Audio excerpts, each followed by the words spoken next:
was talking to one of the callers earlier on, and I was insisting that, listen, as much as we have our own gripes, let's at least accede to the fact that there are some things that are better than they were in 1994. And Sifudi vehemently differs with me on that one. He says, no, no, no, no. Thabo, you are an apologist. You are sounding like these politicians.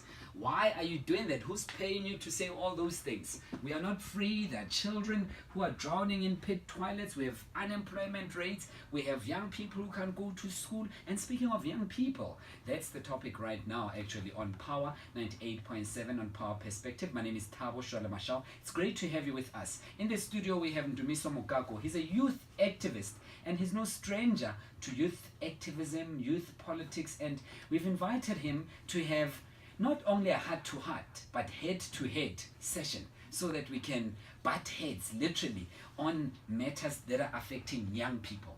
A lot of young people are saying, listen, the generation of Nelson Mandela and others sold out. You are over-glorifying the struggle. We are unemployed. We can't afford school, yet you are talking about this freedom. What has this freedom done? What has it done for us? And a lot of other people are saying, you don't know, you are young, and you don't understand what things, what compromises had to be made at that particular point. So Ndumiso is here to answer for that as a youth activist. Ndumiso, welcome. Welcome, Thabo. It's great to have you. Yeah, thank you very much, Thabo. Yeah, Good evening to the listeners. Yeah, you might need to not lean back a little bit. It's gonna get heated very soon. So Ndumiso, let's start off with the very obvious issues that are facing young people.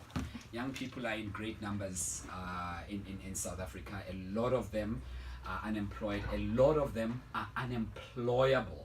A lot of them don't have access to opportunities. Tomorrow is Freedom Day. You are a NEC member of the Youth League currently. You are the former SASCO chairperson. You are a youth activist.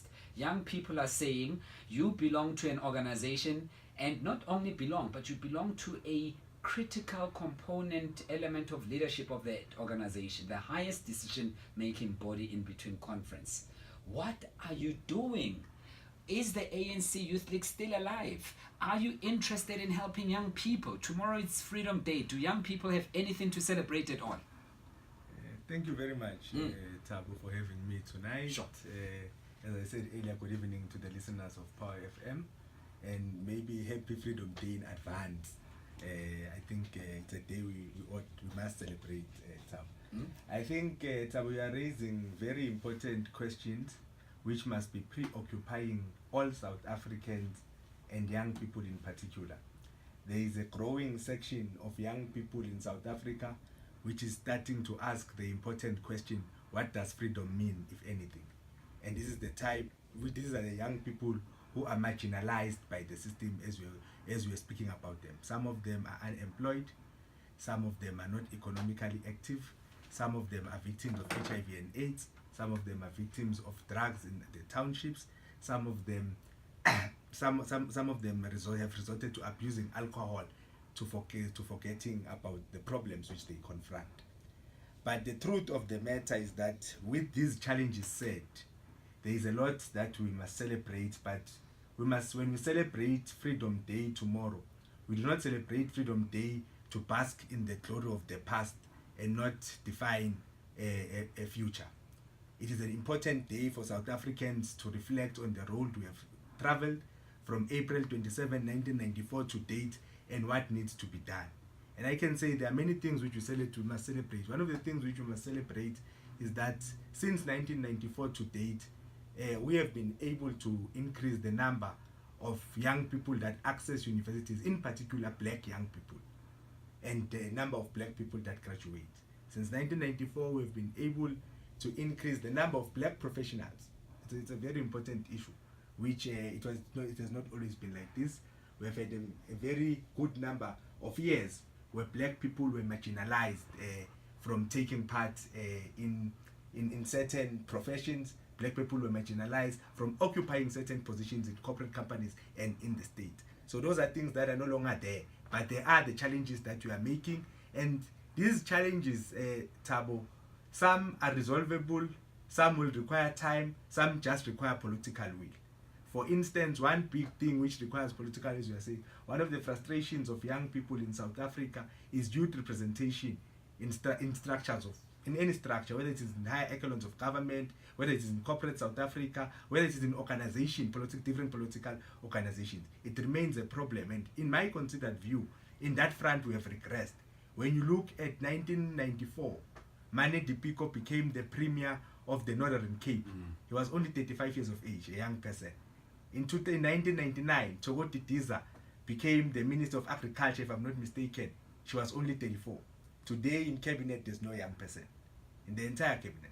And today both in the cabinet and deputy, and there's no young deputy minister. Those are some of the problems. Sure. Those are some of the problems. I agree, but we have the Youth League, yes, of which you are an ANC NEC member yes, of.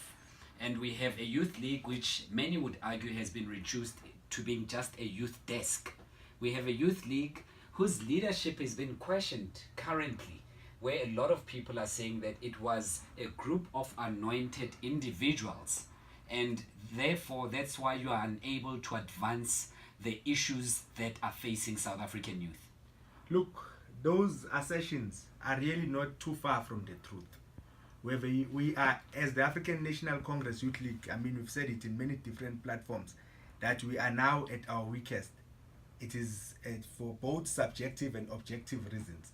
The subjective reasons being that we have, as an organization, not taken serious the task of building youth activists who are committed to the people's cause and who do not see organs of people's power like the ANC Youth League as a tool to gain favor with those in power, as a tool to enrich themselves, because that culture is there. When President Thabo delivered the Nelson Mandela lecture, I think it was in 2006, he spoke about this inner voice that keeps saying, get rich, get rich, get rich at all costs. People end up using powerful organizations like the ANC Youth League to get rich. I think those are some of the challenges. The objective challenges is that we also find ourselves, you also don't divorce the politics or the crisis that we'll find in an organization like the ANC, which we are connected to with the umbilical cord. It also has an effect on how the Youth League conducts its affairs. For instance, you would know that we had to spend a large amount of our time trying to defend or justify mistakes done by the ANC to at least try and maintain a legitimacy of the ANC. Whether it was a correct or wrong thing, posterity will judge us. But what the response we are getting from young South Africans is that they are clearly not satisfied with our work. We did not live up to their expectation, and for many reasons, some amongst NEC members of the ANC Youth League, and in fact the NEC of the Youth League itself, has agreed that one of the solutions to the problems confronting the current leadership of the ANC Youth League is that we must go to a conference to elect new leadership and give the organization back to its rightful owners, the young people of South Africa. As you're talking there, and I'm listening attentively to what you're saying, Ndumiso, I can almost hear a young person at home saying, it's typical ANC speak. We hear the jargons, the political jargons, the political lingo that a lot of young people are not interested in.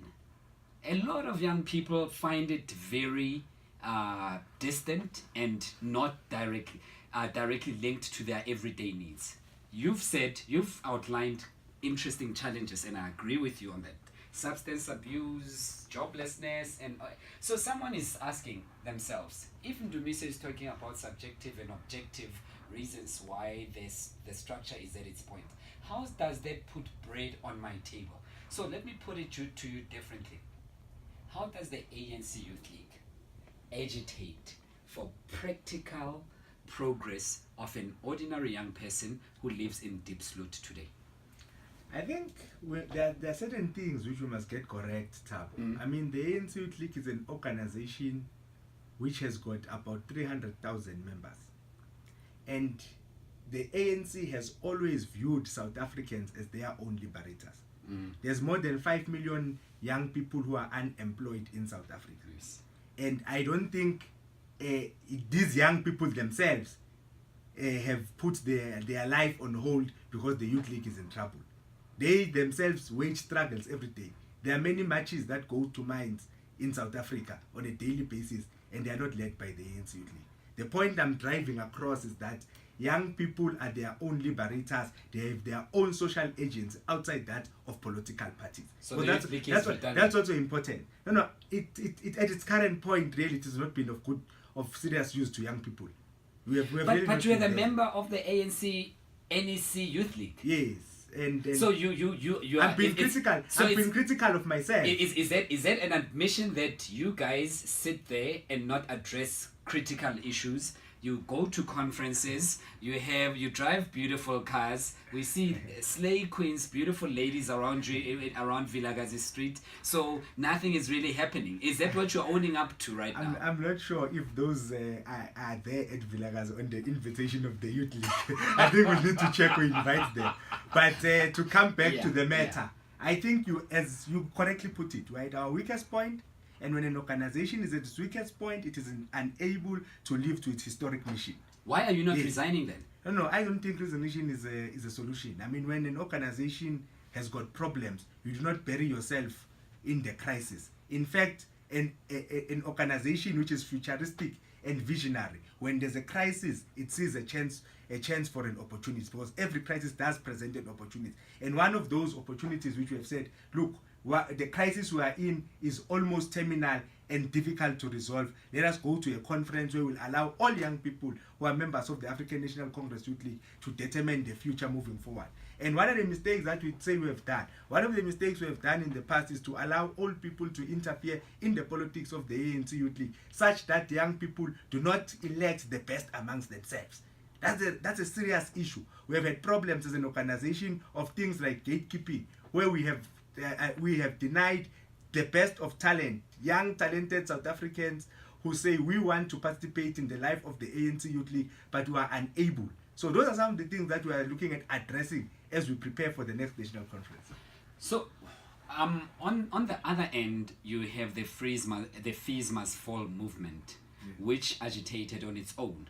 And I'm sure you will ascribe some of its successes to some of your members in the in the progressive youth movement who participated, and I'll hand you that one free of charge. But there's no, it's fine, I'll concede to that point. But this simply speaks to the redundancy of the current structure of the ANC Youth League. This speaks to the irrelevance of the Youth League in today's society. This speaks to the distance, the social gap that exists between you as leaders of the ANC Youth League. What do you make of Colin Maine's leadership of the ANC Youth League? Thank you, Thabo. I think we must. I think I must start by saying that we are not here to look for compliments. You're not going to get any. Society must be robust. That's what builds an iron shapes an iron. Yeah. The point that I'm making is that we're some members of the ANC Youth League in their individual capacities or in other organizations which they belong to, which may be SASCO or the Young Communist League, were part of the Fees Must Fall. The Youth League later joined it, and that is how things happened. But as you put it, as I said, we have been at our weakest point, and I think as a National Executive Committee, we must take collective responsibilities for the weaknesses of the ANC Youth League. And what has this taught us, JJ? It teaches us a very important lesson. JJ is taller than me. Sorry.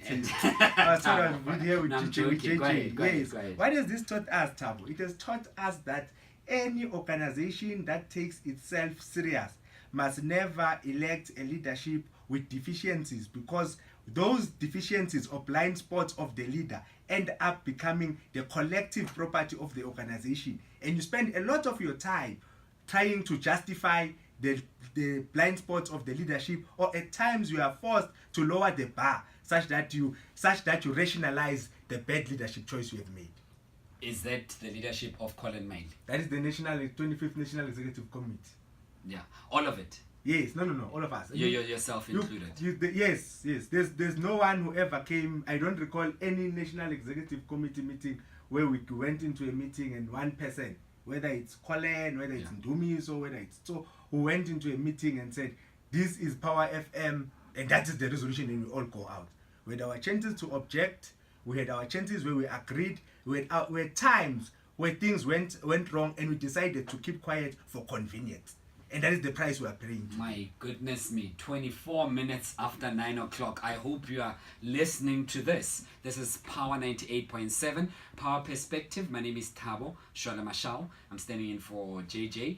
And we are speaking to Ndumiso Mokako, who is the member of the NEC, who's the member of the NEC of the ANC Youth League. He's a former SASCO chairperson in Gauteng. He's a youth activist, and we are talking, amongst other things, we've been stuck a little bit on the ANC Youth League. We will go to Freedom Day tomorrow and other issues in general. Feel free to give us a shout on 0861 987 000. 0861 987 000. This is just, I wish I was on the other side listening to this. Now, what do you mean, Ndumiso, when you're saying we must take responsibility? Because it's very easy in a time of crisis when things fall apart. We've seen this on many instances. We've seen this in Marikana. We've seen this with Esidimeni. People saying we are taking responsibility. And then it ends there. By saying that you are taking responsibility, people think that it ends there. But what happens after this? Because you can't just say you're taking responsibility. Are you going to fall on your sword? How are you going to fix things? What next from here? The ANC Youth League does not belong to the leadership. It belongs to its members. And one of the things that we must do as part of taking collective responsibility is to take the organization to a national conference as soon as it is practically possible. In that conference, members of the ANC Youth League will have a right to determine who they think best served them, and they are willing to elect them again, and who they think was the worst disaster, worst mistake they have ever made in their lives, and they will discard those people from the life of the ANC Youth League. I think that's the best way of taking this thing practical, because the poor leadership did not only inconvenience us as leadership, it inconvenienced members of the ANC Youth League, it inconvenienced the young people of South Africa in general. So that's the best way of taking responsibility. I don't know what Life and Stimeni does. No, I mean, I was just referring to it, that we hear that people are taking responsibilities and nothing else. I mean, there were serious revelations that came out from your leader, the president of the ANC Youth League, about him participating in nefarious activities with the Gupta family, and who introduced him to that. How then are you going to hold him responsible for that as the league? That issue is one of our greatest failures. I think we did not only know, or did not only learn of a supposed relationship between the president and the Guptas when he spoke himself in a memorial service of Mama Winnie in Poch. There were many newspaper articles, news headlines speaking about the president having a relationship with these unpalatable characters. But as the African National Congress Youth League National Executive Committee, we did not at any point ever bring the president to question, what exactly are you doing with these people? Are they your friends or are they not your friends? To take it further, membership of the ANC Youth League, because the question of the Youth League, just by the way, allows membership to demand an NGC, allows membership to demand even an early national conference by reaching a particular threshold of branches. They themselves did not do that. So I think it's a blind spot. It is something that must never happen ever again in the history of the ANC Youth League. But again, it speaks to the collective weaknesses, because when you are elected in a collective, Tibos, what happens is that the other comrades must serve as security guides of your conscience. That is why you don't lead alone. That is why there's a constitution. So the moment I make mistakes, the moment I commit criminal activities, those whom I lead with, their conscience must be higher than my conscience. That is why we speak of the collective conscience of the organization. And that collective conscience must respond to the problems that is facing the organization. No one must be that above that collective. I must be asked, Ndumiso, did you meet comrade XYZ? Did you take this on behalf of the organization? Do you raise these issues internally, Ndumiso? These discussions do take place, but some do not. As I said, you see, and I raised this thing with you. Some do take place, some do not. And I earlier said to you, one of the things that we learned in the previous 3 years, those of us who have served in the National Executive Committee, is never to allow wrong things to slide because they are done by a person who's close to you or for convenience. We went to the 25th National Conference in 2015. One of the things that was there, young people were governed by fear because of what happened when they expelled Bokombe Julius and Bokombe Floyd. So when the situation has not been normal in the African National Congress Youth League for the past 5 years or so. And so those are some of the things that we must change. We must still go through a difficult time of taking fear out of young people, telling them that this is about your future. It's not about immediate material benefits of being a leader and getting 1, 2, 3, 4. This is more about a tomorrow, not today. 0861 987 000. 0861 987 000. Ndumiso is our guest this evening. Ndumiso Mokako is a youth activist. He's the member of the NEC, of the ANC Youth League. He's a professional. He's a former SASCO chairperson in Gauteng. We're talking youth issues, and he's just revealed quite a lot. If you've just missed it, it's quite amazing. I'm glad you can join us. 9:30 on Power 98.7. Let's go to your calls. I can see that a lot of you have been holding on for quite some time, and so that we can take a couple of calls and hear what you have to say.